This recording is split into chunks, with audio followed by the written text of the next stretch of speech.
खासदार निलेश लंके आक्रमक. सरसकट कर्जमाफी, शेतीमालाला हमीभाव आणि अतिवृष्टी भरपाईसाठी भर पावसात जनआक्रोश मोर्चा. शेतकऱ्यांची सरसकट कर्जमाफी, शेतीमालाला हमीभाव, अतिवृष्टीग्रस्तांना तातडीनं मदत, पीक विमा योजनांची प्रभावी अंमलबजावणी तसंच शेती संबंधित विविध प्रलंबित प्रश्नावर सरकारनं तातडीनं निर्णय घ्यावा अशी मागणी खासदार निलेश लंके यांनी केली आहे.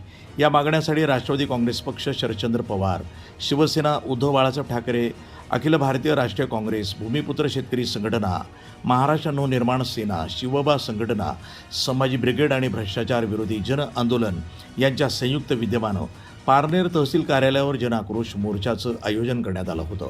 खासदार निलेश लंके यांच्या संपर्क कार्यालयापासून मोर्चा सुरुवात झाली.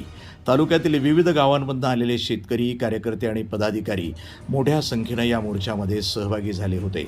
बैलगाड्या, ट्रॅक्टर तसंच शेळ्या मेंढ्यासह अनेक शेतकऱ्यांनी सहभाग नोंदवत शासनाचं लक्ष वेधून घेतलं. शेतकरी हिताच्या घोषणांनी संपूर्ण परिसर दुमदुमून गेला.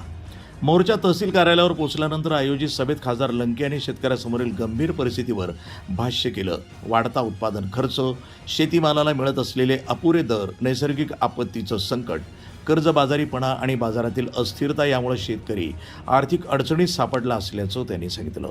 निवडणुकीपूर्वी शेतकऱ्यांना सरसकट कर्जमाफी आणि 7/12 कोरा करण्याचं आश्वासन देण्यात आलं होतं, मात्र त्याची प्रभावी अंमलबजावणी होत नसल्याची खंतही त्यांनी यावेळी व्यक्त केली आहे. वृत्तसंपादन विभाग, न्यूज टुडे 24, पारनेर.